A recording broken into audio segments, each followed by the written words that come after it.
صلاح الدین ایوبی اپنے خیمے میں بیٹھے ہیں تو ایک بی بی آ گئی، اس قبیلے کا کوئی شخص مسلمان نہیں ہوتا، بی بی آئی آگے کہنے لگی میرے 4 بیٹے جنگ میں کھو گئے، چھوٹے چھوٹے بچے جنگ میں کھو گئے، مل نہیں رہے، فوجیوں کو حکم دے مجھے میرے بچے تلاش کر کے دیں۔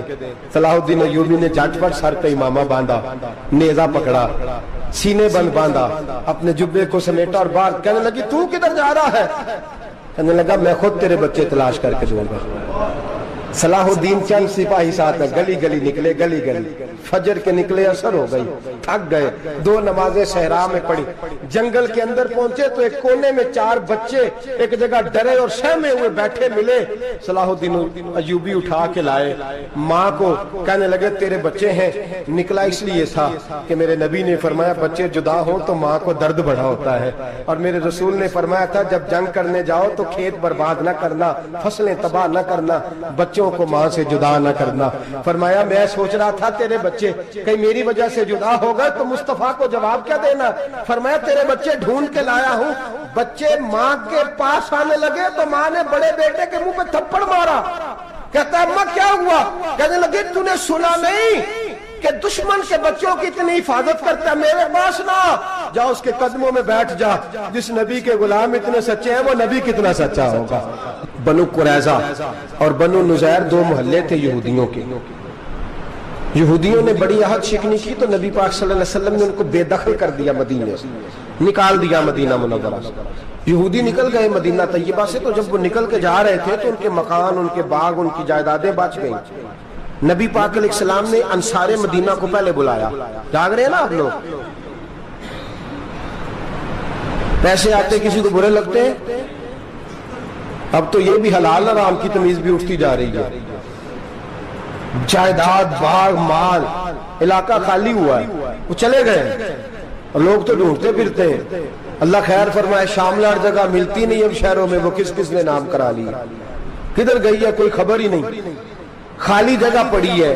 میرے نبی پاک علیہ السلام نے پہلے انصار مدینہ کو بلایا، حضور نے فرمایا انصاریوں بہت بڑی جائیدادیں یہودیوں کی، بنو نذیر اور بنو قریظہ محلے خالی ہو گئے، میرا دل کرتا ہے وہ تمہیں دے دوں، اس لیے کہ تم نے اپنے مہاجر بھائیوں کے ساتھ بڑا تعاون کیا، جائیدادیں تم نے دے دی ہیں، مکانات دے دیے ہیں، بڑا کچھ تم نے دیا ہے، میرا دل کرتا ہے وہ تمہارے نام کر دوں۔ تو انصار مدینہ کیا کہنے لگے یا رسول اللہ دے تو ہم نے دیا ہے پر وہ بیچارے جھچکتے ہی رہتے ہیں، وہ جھچکتے ہی رہتے ہیں، کھول کے ہماری چیزیں استعمال نہیں کرتے، تو حضور ہم تو پہلے ہی انصار ہیں، ہمارے پاس بڑا کچھ ہے، آپ مہربانی فرمائیں وہ سارا کچھ مہاجروں کو دے دے، مہاجرین کو ہمیں نہیں چاہیے۔ اب چلے گئے بات کر کے، میرے حبیب پاک نے مہاجروں کو بلا لیا، فرمایا بنو نذیر اور بنو قریظہ قبیلے کی جائیدادیں آئی ہیں، تمہارے پاس بظاہر جو چیزیں ہیں بھی وہ بھی انصار مدینہ کی ہیں، تو میرا یہ خیال ہے کہ وہ سارا کچھ تمہیں دے دیا جائے۔ حضرت ابوبکر صدیق رضی اللہ تعالیٰ عنہ کہنے لگے یا رسول اللہ صلی اللہ علیہ وسلم ہمارے انصار بھائیوں نے ہمارے لیے دل تک کھول دیے ہیں، حضور انہوں نے ہر چیز بانٹ کے ہمارے سامنے رکھ دی ہے، ہم اتنے خرد غرض ہیں کہ سارا کچھ لپیٹ جائیں۔ کہ حضور ہمارے پاس جو مکان ہے وہ ہے، ہم کاروبار کر رہے ہیں، تجارتیں کر رہے ہیں، مزدوریاں کر رہے ہیں، ہم انشاءاللہ اور بنا دیں گے، آپ یہ ہماری طرف سے ہمارے انصار بھائیوں کو گفٹ کر دیں، آپ انہیں دے دیں۔ میرے حبیب کی آنکھوں میں آنسو آ گئے، میرے نبی پاک علیہ السلام رو پڑے، یا رسول اللہ کیوں روتے ہیں؟ فرمایا تمہارا یہ بھائی چارہ قائم رہا تو اللہ اسلام کو بڑی قوتیں عطا فرمائے گا، اللہ طاقتیں دے گا اسلام کو، اگر تمہارا یہ رنگ قائم رہا، یہ انداز، میرے غلاموں تمہارے یہ طور طریقے، ایک بھائی کہتا ہے دوسرے کو، دوسرا کہتا ہے تیسرے کو۔ مسلمانوں کی نا ایک تعداد لڑتے لڑتے لڑتے لڑتے دور چلے گئی، تاتاریوں نے قید کر لیا، 4 مسلمان تھے، تبلیغ کرنے گئے، جنگ کرنے گئے، جہاد کرتے کرتے کافروں سے لڑتے لڑتے تاتاری قوم میں چلے گئے، وہاں قید کر لیے گئے تو سزائے موت کا حکم ہوا، 4 بزرگ تھے، سزائے موت کا حکم ہوا تو تاتاری بادشاہ جو تھا وہ بڑا خلاف تھا، بڑا سخت مخالف تھا مسلمانوں کے، اس نے کہا کہ ان کو جب پھانسی دینا نا مسلمانوں کو تو میرے سامنے دینا۔ اب 4 عالم ہیں، 4 صوفی ہیں، سفید داڑیاں، سر پہ امامے، پھانسی کا وقت آیا تو جو پھانسی گھاٹ ہے وہ ایک ہے، چاروں کو کٹھے پھانسی نہیں ہو سکتی، ایک کو کہا کہ ایک ایک کر کے ان کو پھانسی دو. جب پھانسی کا وقت آیا نا تو جو سب سے پیچھے صوفی تھے وہ دوڑ کے آگے آئے, کہنے لگے بادشاہ پہلی باری میری لگا پہلی. اب بادشاہ نے کہا ٹھیک ہے اسے لٹکا دو. وہ قریب آئے تو دوسرے دوڑ آئے, کہنے لگے نہیں نہیں پہلی باری میں نے زیادہ کافر قتل کیے, میرا بڑا جرم ہے, مجھے پہلے سزا دو. ان کو پھانسی دینے لگے تو تیسرے آ گئے, کہنے لگے نہیں یہ تو میرا قتل کرتا تھا, رستے میں بتایا کرتا تھا, ڈھونڈ کے میں بتلاتا تھا کہ یہاں زیادہ تعداد ہے, مجھے پہلے پھانسی دو. تیسرے کے ساتھ بات ہو رہی تھی تو چوتھا دوڑا آیا, کہنے لگا یہ رستے بتاتا تھا, یہ تبلیغ کرتا تھا, یہ سارا کچھ کرتا تھا, لیکن کہا یہ کہتے تھے چلو واپس چلتے ہیں, میں جانے نہیں دیتا تھا, میں کہتا تھا اور کافر مارنے اور علاقے فتح کرنے, میرا جرم بڑا ہے, مجھے پہلے پھانسی دو. بادشاہ کہنے لگا مجھے 35 سال ہو گئے حکومت کرتے, بڑی دنیا کو پھانسی دی ہے, لوگ تو ایک دوسرے کو دھکے دیتے ہیں کہ پہلے تو جا پہلے تو جا, اور تم کیسی قوم ہو کہ ایک دوسرے پہ قربان ہو رہے ہو. کہنے لگا تم ایک باپ کی اولاد ہو, جاگ رہے آپ لوگ. تاتاری بادشاہ کافر بادشاہ اسلام کی مخالفت کرتے ہیں, ایک باپ کی اولاد ہو کا نہیں, ایک قبیلے کے رہنے والے ہو کا نہیں, ایک ملک کے رہنے والے ہو نہیں. اس نے کہا رشتہ کیا ہے تمہارا, رشتہ کیا ہے؟ تو بول کے کہنے لگے خدا ایک ہے نبی ایک ہے, خدا ایک ہے اور نبی منفرد ایک ہے, اس قوم کی نقصان بھی ایک ہی سب کا نبی, اللہ بھی قرآن بھی ایک. کیا ہی اچھا تھا ہوتے اگر مسلمان بھی ایک, یوں تو سید بھی ہو مرزا بھی ہو افغان بھی ہو, تم سبھی کچھ ہو بتاؤ کہ مسلمان بھی ہو. فرمایا ہمارا اللہ ایک ہے نبی ایک ہے, تو کہا پھر ایک دوسرے پہ جان کیوں دیتے ہو؟ فرمایا ہمارے نبی نے ہمیں بھائی بھائی بنا دیا ہے, بھائی کا دل نہیں کرتا اس کی آنکھوں کے سامنے بھائی چلا جائے, ہمارا دل نہیں کرتا پہلے مجھے دے پہلے مجھے دے. بادشاہ کہنے لگا تمہارا جذبہ مجھے متاثر کر گیا, جاؤ میں تم چاروں کو آزاد کرتا ہوں, تمہیں آزاد کرتا ہوں. میرے دوستو یہ رنگ تھا, دیکھیں نا, یہ اس دھرتی نے نظام دیکھا ہے نا, اس فلک نے پہلی بار دیکھا, اس زمین نے پہلی بار, اور میرے حضرت صاحب فرمایا کرتے تھے زمین تڑپ کے روئی, اس نے پہلی دفعہ دیکھا. احد کا میدان ہے, 3 صحابہ تپتی ہوئی زمین پہ زخموں سے چور چور پڑے ہیں. حضرت انس بن نضر رضی اللہ تعالیٰ عنہ پانی کا پیالہ لے کے پہنچے, ایک زخمی سے کہا تجھے پانی پلانا ہے, تو کہنے لگا میرے زخم تھوڑے ہیں, وہ جو ساتھ پڑا اس کے زخم گہرے ہیں, پہلے اسے پانی پلا دے, جا اسے دے دے. اس کے پاس پہنچے تو وہ کہنے لگا وہ مجھ سے پہلے گرا تھا, اس کا زخم زیادہ گہرا ہے, اسے پانی پلا. تیسرے کے پاس گئے تو کہنے لگا چوتھا تڑپ زیادہ رہا ہے, اس کی عمر زیادہ ہے, میں تو جوان ہوں برداشت کر لوں, بڑھاپے کی وجہ سے نڈھال ہو گیا, پہلے اسے پانی پلا. چوتھا کہنے لگا 5ویں کے پاس جا, 5واں کہنے لگا 6ٹھے کے پاس جا. حضرت انس بن نضر کہتے میں رو پڑا, میں نے کہا محمد کے غلاموں, رسول نے تمہیں کیسا جذبہ دے دیا ہے, زبانیں پیاس سے باہر ہے لیکن تمہاری اخوت مرتے دم تک قائم ہے. کہتے میں 7ویں کے پاس گیا تو کہنے لگا اگر 6 قربانی دے سکتے ہیں تو مجھے خود غرض نہ سمجھ, میں نے نہیں پانی پینا, جا پہلے کے پاس لے جا. کہتے میں پہلے کے پاس آیا تو روح پرواز کر گئی, دوسرے کے پاس آیا تو روح پرواز کر گئی, میں 7ویں تک آیا تو انتقال کر گئے. کہتے ہیں پانی کا پیالہ میں نے اٹھایا اور میں نے زمین پہ رکھا تو میں نے کہا پانی گوا رہنا, محمد کے غلام مر تو جاتے ہیں پر ایک دوسرے کا خیال بڑا رکھا کرتے ہیں, گوا رہنا یہ مر جایا کرتے لیکن ایک دوسرے کا درد. میرے دوستو لٹا ہوا برما, روتے ہوئے مسلمان, سسکیاں اور آہیں لیتی ہوئی مائیں پوچھتی ہیں اے خاصا اے خاصان رسول, وقت دعا ہے, امت پہ تیری آ کے عجب وقت پڑا ہے. وہ دین جو بڑی شان سے نکلا تھا وطن سے, پردیس میں وہ دین آج غریب الغربا ہے.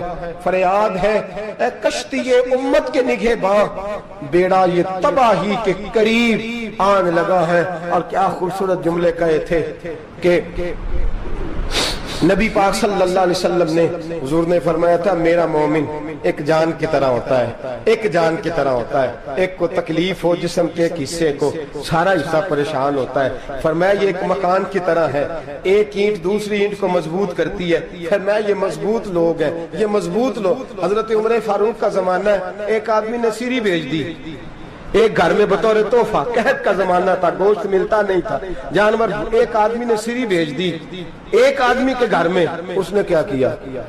اس نے اپنی بیوی سے کہا ہماری تو خیر ہے، ساتھ والا پڑوسی زیادہ غریب ہے، ادھر نہ بھیج دے، یہاں گندم امیر شہر کی ہوتی رہی خراب اور بچی کسی فقیر کی فاقوں سے مر گئی، کہا ساتھ والے پڑوسی کے گھر سے میں کئی دنوں سے بھوک کی آوازیں، وہاں بھیج دے۔ اس کے گھر گئی تو اس کی بیوی شوہر کو مشورہ دیتی ہے، کہتی ہے میرے بچے تو دلیر ہیں، ساتھ والے کے چھوٹے ہیں، وہ گزارا نہیں، ادھر نہ بھیج دیں۔ ادھر گئی، ایک روایت ہے 7 گھر، ایک روایت ہے 21 گھر، 21 گھروں میں گھومتی ہوئی وہ سری پھر پہلے کے گھر میں آ گئی، اور پہلا صحابی کہنے لگا صرف تو نے محمد کا کلمہ نہیں پڑھا، باقی 20 نے بھی پڑھا ہوا ہے، صرف تو نے ہی رسول اللہ سے یہ درس نہیں لیا، باقیوں نے بھی لیا ہے، اور صرف تیرے اندر ہی جذبہ اظہار نہیں، تو ہی صرف مسلمانوں سے پیار نہیں کرتی، سارے ہی پیار کرتے ہیں۔ وہ سری پھر آ گئی ہے، اب کیا کرنا ہے؟ اب کیا کرنا ہے؟ تو امام نبوی نے لکھا ہے، وہ کہنے لگی کرنا کیا ہے؟ پکاؤں گی میں اور کھائیں گے 21 گھر، پھر بھی اکیلے نہیں کھائیں گے، پکاؤں گی میں اور کھائیں گے 21 گھروں کے مطابق شوربہ پکا، اور پھر برتن میں ڈال کے وہ بی بی ایک گھر کا دروازہ کھٹکھٹاتی ہے، کہتی ہے مصطفیٰ کے غلاموں نکلو باہر اور کھاؤ، اس لیے کہ جس نبی نے مجھے پیار کا حکم دیا اسی نے تمہیں بھی پیار کرنا سکھایا ہے، یہ رنگ چشم فلک نے سکھایا ہے۔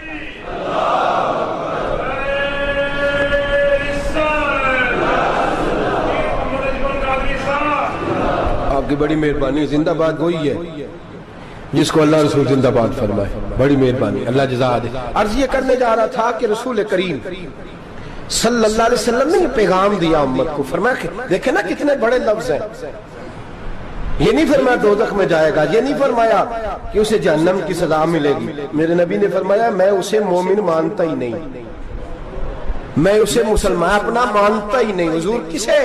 فرمایا جو پیٹ بھر کے کھاتا ہے اور اس کا ہمسایہ بھوکا سو جاتا ہے، میں مومن ہی نہیں مانتا۔ سزا تو تب ملے گی نا کہ جب میں کسی سزا کا اعلان کروں، میں مانتا ہی نہیں، وہ میرا ہے ہی نہیں، خود پیٹ بھر کے کھا رہا ہے، ہمسایہ اس کا بھوکا، میں نہیں مانتا۔ انما المؤمنون اخوہ، مومن بھائی بھائی، میں مانتا ہی نہیں اسے۔ اور میرے حبیب پاک اتنے بڑے لفظ حدیث میں اور کہیں نہیں ملیں گے، آپ کو اتنے بڑے جملے کہیں نہیں ملیں گے۔ میرے نبی پاک نے فرمایا اللہ کہے گا قیامت کے دن، کون؟ اتنے بڑے لفظ حدیثوں میں ملتے نہیں جتنے یہ ہیں۔ حضور نے فرمایا رب فرمائے گا بندے سے کہ میں تیرے پڑوس میں بھوکا تھا، تو نے مجھے روٹی کیوں نہیں کھلائی؟ کون کہہ رہا ہے؟ اللہ کہہ، میں بھوکا تھا تو نے روٹی نہیں دی، میں ننگا تھا تو نے کپڑا نہیں دیا، میں پیاسا تھا تو نے پانی نہیں پلایا، میں بیمار تھا تو تیمارداری۔ یا اللہ نہ تو کھاتا ہے، نہ پیتا ہے، نہ کپڑا پہنتا ہے، نہ تو بیمار ہوتا ہے، لا تاخذہ سنۃ ولا نوم، تجھے بیماری آتی نہیں، اونگ نیند نہیں آتی، میرے مالک تو میرے پڑوس میں تھا۔ تو حضور فرماتے ہیں رب فرمائے گا وہ جو بندہ تیرے پڑوس میں بھوکا تھا تو بندہ تو میرا ہی تھا نا، وہ جو بندہ تیرے پڑوس میں ننگا تھا تو بندہ تو میرا ہی تھا نا، وہ جو تیرے پڑوس میں پیاسا تڑپتا رہا تو وہ میرا ہی بندہ تھا، تو دوائی لینے جائے تو بڑے اسپتال میں اور اس بیچارے کو 20 روپے پرچی کے بھی میسر نہ آئے تو میرا ہی بندہ تھا۔ میرے دوست خیال کر اور یاد رکھ، یہ جو ہمسائے ممالک میں ظلم ہوتے ہیں، زیادتیاں ہوتی ہیں، ہمارے گھر کا پنکھا اچھا چلتا ہے، ہم جلوس اس وقت نکالتے ہیں جب ہماری لائٹ بند ہوتی ہے، ہم جلوس اس وقت نکالتے ہیں جب ہمارا SHO ہمیں تنگ کرتا ہے، ہم اس وقت درد محسوس کرتے ہیں جب ہمارے گھر تک آگ آ جاتی ہے۔ یہ جو باہر آگ جل رہی ہے یہ تیرے گھر بھی آ سکتی ہے، یہ جو باہر فساد ہو رہا ہے یہ تیرے دروازے تک آ سکتا ہے۔ میرے رسول پاک نے ایک جان، مسلمان کو ایک جان قرار دیا۔ مجھے بتائیے انگلی کو کٹ لگ جائے، مسلمان ایک جان ہے نا، انگلی کو لگ جائے کٹ، دماغ کہتا ہے میں نے نہیں سوچنا اس کے بارے میں نے اس کے درد کو محسوس ہی نہیں کرنا، انگلی کی درد ہے، انگلی جانے اس کا کام جانے، ایسے ہی ہوتا ہے نا۔ بولے پیروں سے کہتے ہیں، انگلی کہتی ہے چل ڈاکٹر کے پاس، پیر کہتے ہیں نہیں میں نے نہیں جانا، انگلی کا کام ہے انگلی جائے، ایسے ہی ہے نا۔ دل سے کہتے ہیں تو تڑپ تھوڑا سا، انگلی کو درد ہے، کہتے میں کو تڑپوں، انگلی کا ماما، انگلی جانے اس کا کام جانے۔ ٹیلی فون کرنا ہے ڈاکٹر صاحب کا پتہ کرنا ہے تو کان کہتے ہیں میں نے نہیں بات سننی ڈاکٹر صاحب کی، زبان کہتے ہیں میں نے نہیں بولنا، انگلی جانے، ایسا ہوتا ہے۔ پیر احتجاج کرتے کہ میں نے ڈاکٹر کے پاس، میں کچھ چکر کھاتا پھروں ڈاکٹر کی دکان کی، انگلی کو درد ہے انگلی جانے، ایسا ہوتا ہے بھئی میرے رسول پاک نے فرمایا مسلمان ایک جان ہے، تو درد برما کے مسلمانوں کو ہو رہا ہے تو پاکستانی کہہ رہے ہیں کوئی بات نہیں، وہ جانے ان کا کام جانے، ایک جان ہے نا، درد ہونا چاہیے، تکلیف ہونا چاہیے، پھٹے پہ باتیں ہوتی ہیں اس موضوع پہ، اسمبلی پہ گفتگو ہوئی ہے اس موضوع پہ، آپ کی صوبائی اسمبلیاں اس موضوع پہ بولی ہیں، آپ کے کونسل اس موضوع پہ بولے، ہم تو اپنی اپنی سیاستیں، اپنے اپنے تماشے، اپنے اپنے چکروں میں لگے ہوئے، وہ دریا کے اندر سسکتے مسلمان، بنگالی کہتے ہیں ہمارے نہیں، برمی کہتے ہیں ہمارے نہیں، پاکستانی کہتے ہیں ہمارے نہیں، ترکی کہتے ہیں وہ کس کے ہیں؟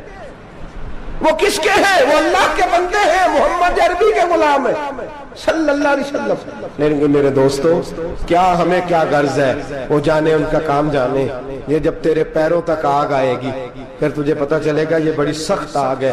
آج جس کافر نے برما پر عرصہ دراز تنگ کیا ہے، مسلمان تھوڑے تھوڑے مفاد لینے کی خاطر نا، بنو عباس اور بنو امیہ کی جنگ چل رہی تھی، بنو عباس جو تھے وہ غالب آ گئے، بنو امیہ جو تھے ان کی حکومت ختم ہو گئی، تو عیسائیوں نے بنو امیہ سے کہا کہ ہم تمہارے ساتھ تعاون کرتے ہیں، ہم تمہارے ساتھ تعاون کرتے ہیں اور بنو عباس پہ غلبہ پا کے تمہیں حکومت دلاتے ہیں۔ بنو امیہ بڑی جدوجہد کر رہے تھے بادشاہی کے لیے، لیکن انہوں نے کہا کہ ہم لڑ رہے ہیں، کوشش کر رہے ہیں، لیکن ہمیں کسی کافر کی مدد کی ضرورت نہیں، ہم جتنا مرضی لڑیں لیکن کافروں کے ہاتھوں بنو عباس کو مروانے کو ہم تیار نہیں ہیں، میں خبردار، تمہارا آپس کا معاملہ ہے، ہم خود نمٹ لیں گے، تمہیں اجازت نہیں دیتے تم اندر کودو اور کود کر کے تم فسادات پیدا کرو اور مسلمانوں کے اندر تقسیم کرو۔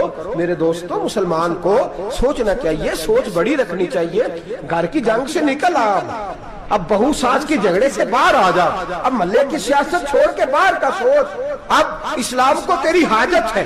اب پوری دنیا جب مسلمان کو دیکھے نا، فیس بک یوز ہوتی ہے، اس پہ نوجوان جب اسلام کی بات کرنے لگے گا، اس پر جب بڑا اسلام کی بات کرنے لگے گا، پوری دنیا میں پیغام جائے گا کہ مسلمان اب جاگنے لگا ہے، مسلم خوابیدہ بیدار ہونے لگا ہے، اب اس کی آنکھیں کھلنے لگی ہیں، اب یہ اپنے مذہب کی بات کرتا ہے، اب یہ اپنے ملک سے، صوبے سے، برادری سے نکل کر بولتا ہے، اب یہ کہتا ہے کہ بازو تیرا توحید کی قوت سے قوی ہے، اسلام تیرا دیس ہے، تو مصطفی ہے، اب یہ بڑی سوچ رکھتا ہے، اب یہ عالمی بات کرتا ہے۔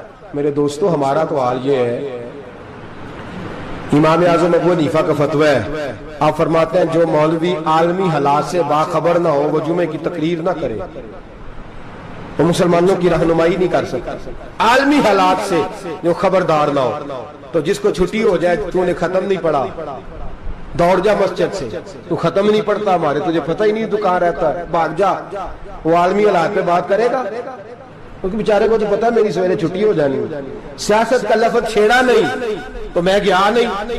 یاد رکھے وہ جو بیداری ہے، وہ جو اعلیٰ ظرفی ہے، وہ جو بڑی سوچ ہے، وہ جو ملت کی سوچ ہے، وہ جو قومیت کی سوچ ہے، وہ جو آگے بڑھنے کا زاویہ ہے، وہ تو اندر، اقبال کہتا ہے گلا تو گھونٹ دیا اہل مدرسہ نے تیرا، گلا تو گھونٹ دیا اہل مدرسہ نے تیرا، تجھے تو مدرسے والوں نے پلیٹ پکڑا دیا ہے کہ جا سویرے لنگر کٹھا کر کے لا اور دوپہر کو روٹیاں مانگ کے لا اور دیکھ آج مرا کون ہے، ختم کس کا پڑھنا ہے، تو گلا تو گھونٹ دیا اہل مدرسہ نے تیرا، اب کہاں سے آئے گی صدا لا الہ الا اللہ، تو گھونٹ دیا تیرا گلا، تو کیسے بڑی بات کرے گا؟ بڑی بات کے لیے بڑی سوچ چاہیے، بڑی تگودو چاہیے، بڑی کوشش چاہیے، بڑا حوصلہ چاہیے۔ مسلمان چھوٹی چھوٹی لڑائی میں، چھوٹی چھوٹی جنگ میں، ایک دکاندار دوسرے دکاندار سے لڑ رہا ہے، گلی والا دوسری گلی والی سے لڑ رہا ہے، محلے والا محلوں پہ اعتراض، ایک شہر میں رہنے والے میں نے دوسرے محلے پہ اعتراض کرتے دیکھے، یقین کریں ایک شہر میں رہنے والے، علاقے میں بسنے والے کہتے ہیں بھائی توبہ ہے اس محلے تو اللہ ہی بچائے، لا حول ولا قوت۔ وہ جو تقسیم در تقسیم کی سوچ ہے، اس نے چھوٹے چھوٹے ٹکڑوں میں مسلمانوں کو بانٹ دیا ہے، چھوٹی چھوٹی تقسیم ہے، چھوٹا چھوٹا ہمارا مزاج ہے، چھوٹی سوچ ہے، بڑی سوچ کی بات سنیے۔ صلاح الدین ایوبی، جاگ رہے ہیں نا آپ لوگ؟ تو آخنا حضرت صاحب ایڈی وڈی گل چھیڑ چھڑی ہے، یہ مطلب ہی کون نہیں، کنے برما جانا ہے تو کنے مدد کرنی ہے، میں تو بھائی فریضہ سر انجام دے رہا ہوں۔ میرے نبی نے فرمایا برائی کو یا ہاتھ سے بدل، ہاتھ سے نہیں بدل سکتا تو زبان سے تو بولنا، تو میں معذور ہوں, کمزور آدمی ہوں, ہاتھ سے بدلنے کی طاقت نہیں رکھتا, تو دوسرے درجے پہ تو مجھے عمل کرنے دو نا. اثر کرے نہ کرے سن تو لے میری فریاد, نہیں ہے داد کا طالب یہ بندہ آزاد. رونے تو دو, تڑپنے تو دو, آہیں تو بہانے دو, سسکیاں تو لینے دو, مار کھائی ہے تو تڑپنے تو دو. وہ قرآن پاک برما میں پابندی لگی ہے تو میں یہاں سوچنے لگا ہوں کہ وہاں تو پابندی لگی ہے, یہاں پہلے لوگ کوئی نہیں پڑھتی. معاذ اللہ تعالیٰ حالات دن پہ دن مسلمانوں کے لیے ایک ایک کر کے. افغانستان میں جو آگ لگی تھی, پھر وہ عراق میں بھی لگی, پھر وہ لیبیا میں بھی لگی, پھر وہ مصر میں بھی لگی, پھر وہ یمن میں بھی لگی, سعودی عرب میں دھماکے ہوئے, میرا دل تڑپا ہے, مجھے پریشانی ہوئی.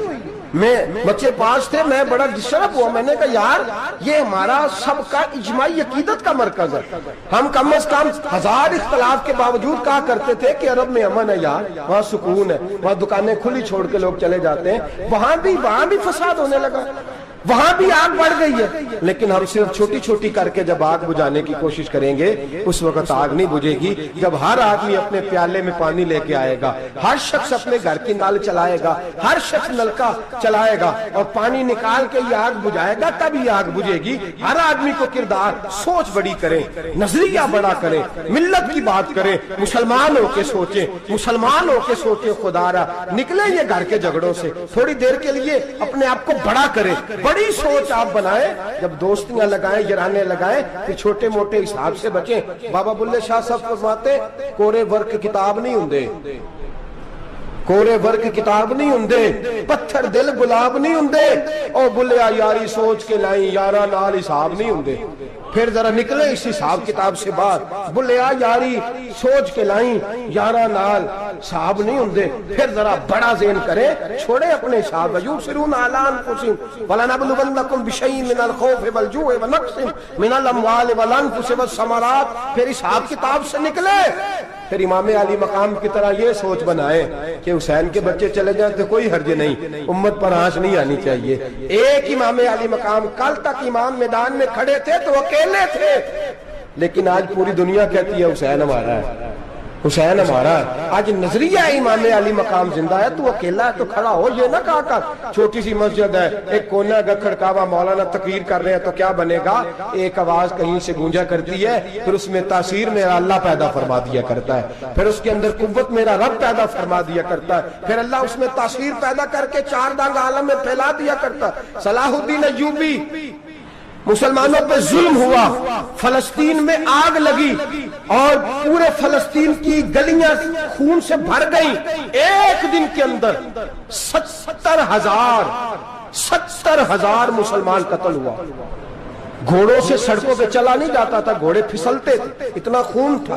اور کچی سڑکیں تھی, اتنا خون تھا. پہلے کچی زمین نے خون پیا, پھر خون اس سے باہر آیا, پھر بھی اتنا سخت. 70,000 آدمی قتل ہوا. صلاح الدین ایوبی کون تھے؟ میرے غوث اعظم جیلانی کے مدرسے کے طالب علم تھے. جامعہ نظامیہ مدرسہ, یہ مدرسے ہیں جنہوں نے دین کے مجاہد پیدا کیے, مدارس ہیں جنہوں نے دین کے مجاہد پیدا کر کے پوری دنیا کے اندر پھیلائے ہیں. مدارس کے اندر دہشت گردی آئی, میں اختلاف نہیں کرتا, لیکن ابھی بھی مدرسے ہیں جن مدرسوں سے رسول اللہ کے دین کا سچا درس دیا جاتا ہے, امن پیار اور محبت کی فضا کو عام کیا جاتا ہے وہ مدارس, اور انشاءاللہ قیامت کی صبح تک وہ مدرسے قائم رہیں گے. صلاح الدین ایوبی مدرسے کے طالب علم ہے, مدرسے کا, لیکن مدرسہ اس کا تھا جو ساتھ درویش بھی تھا, جو ساتھ اللہ رسول کے احکامات محبت کے ساتھ پھیلانے والے. غوث اعظم جیلانی کا مدرسہ تھا, اس مدرسے کا پڑھنے والا طالب علم. دیکھیں نا, علم دین شہید کون تھا؟ نعتیں پڑھنے والا تھا نا, ختم دلانے والا تھا. عامر چیمہ شہید کون تھا؟ نعتیں پڑھنے والا تھا نا. یہ نعتیں وہ چیز ہوتی ہے جو دلوں کے اندر اثر پیدا کر دیتی ہے, جو نبی پاک کی محبت کو پروان چڑھاتی ہے, اور یہی چراغ جلے گا تو روشنی ہوگی. صلاح الدین ایوبی اکیلا اپنے دوستوں سے کہنے لگا مسلمانوں کی مدد, چند سالوں میں نکلو مدد کریں. انہوں نے کہا تیرے نکلنے سے کیا ہوگا؟ کہنے لگا میں نے نہیں نکلنا, میرے اللہ نے میری مدد کرنی ہے, میرے اللہ نے میری. اٹھ باندھ کمر کیا ڈرتا ہے, پھر دیکھ خدا کیا کرتا ہے. اور میں مجھے نکلنے دے, اللہ میری مدد کرے گا. تھوڑا تھوڑا کر کے فوج جمع کی, کوشش کی. چند سالوں کے بعد اسی جگہ جہاں مسلمانوں کا خون بہا تھا, اللہ نے اسلام کا جھنڈا پھر سے بلند کر دیا.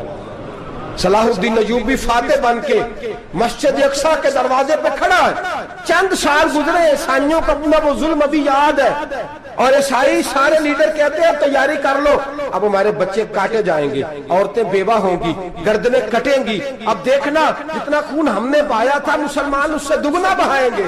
صلاح الدین ایوبی گھوڑے پہ کھڑے ہیں اور پوچھتے ہیں، او عیسائیوں بتاؤ تمہارے ساتھ کیا کروں؟ گردنیں جھک گئیں، جواب کوئی بھی نہیں.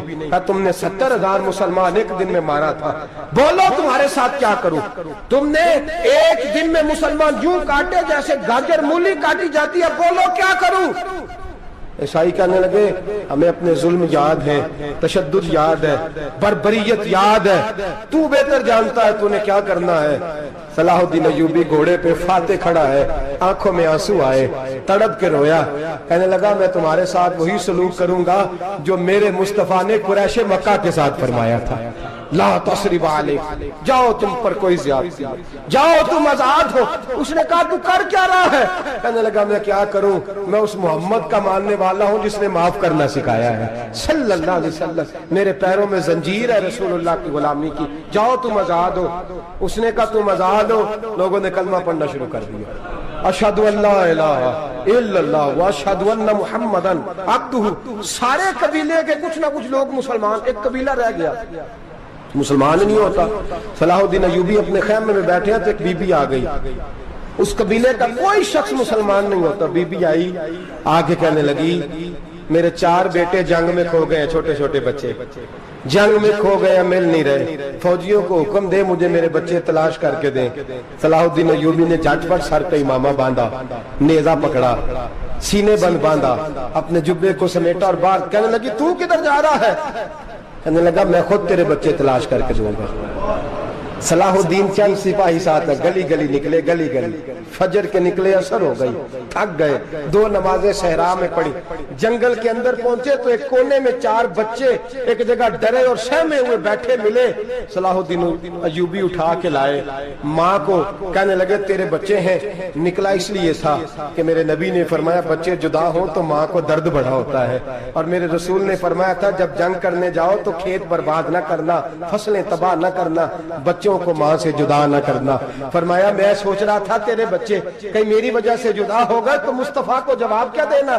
فرمایا تیرے بچے ڈھونڈ کے لایا ہوں. بچے ماں کے پاس آنے لگے تو ماں نے بڑے بیٹے کے منہ پہ تھپڑ مارا. کہتا اماں کیا ہوا؟ کہنے لگے تو نے سنا نہیں کہ دشمن کے بچوں کی اتنی حفاظت کرتا ہے، میرے پاس نہ جا، اس کے قدموں میں بیٹھ جا.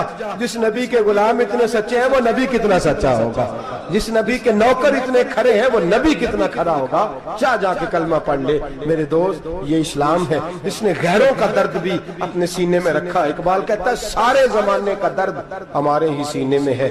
برما کا مسلمان ہو یا عراق، لیبیا، افغانستان، کشمیر کا مسلمان ہو، میرے دوست وہ غیر نہیں ہے، وہ تیرا اپنا ہے. اس کا رنگ نہ دیکھ، اس کی بولی نہ دیکھ، اس کا قبیلہ اور علاقہ نہ دیکھ. دیکھ کہ وہ تیرے رسول کا کلمہ پڑھتا ہے، وہ دیکھ کہ وہ کعبے کی طرف منہ کر کے نماز پڑھتا ہے. دیکھ کہ تیرا اور اس کا نصاب زندگی قرآن ایک ہے. میرے دوست کچھ نہیں کر سکتا تو دعا تو کر دیا کر، کچھ نہیں کر سکتا تو التجا تو کر دیا کر. اللہ کے حضور یہ تو کہا کر کہ اللہ مسلمان جہاں بھی ہیں تو ان کی مدد فرما، اللہ مسلمان جہاں بھی ہیں تو ان کی غیبی امداد فرما. یہ دعا تو میرے دوستوں ضرور کیا کرو. سوچ بڑی کریں، جب بھی آپ بولیں، جب بھی آپ لکھیں، جب بھی کسی سے بات کریں تو بحیثیت مسلمان کے بات کریں، بحیثیت ایک نبی پاک کے غلام کے بات کریں. اپنی زندگی اس انداز میں ترتیب دیں کہ پہلے آپ مسلمان ہیں، اس کے بعد آپ کچھ اور ہیں. پہلے اسلام کی بات کریں، بڑی بات کریں، بڑے حوصلے کی بات کریں، پھر اسلام کو قوت ملے گی، پھر بیداری امت کو نصیب ہوگی. اللہ کریم برما کے مسلمانوں کو اپنی رحمت کی ٹھنڈی چھاؤں نصیب فرمائے، ہمیشہ مدحت خیر الانام میں گزرے. دعا ہے یہ عمر درود و سلام میں گزرے. آخر دعوانا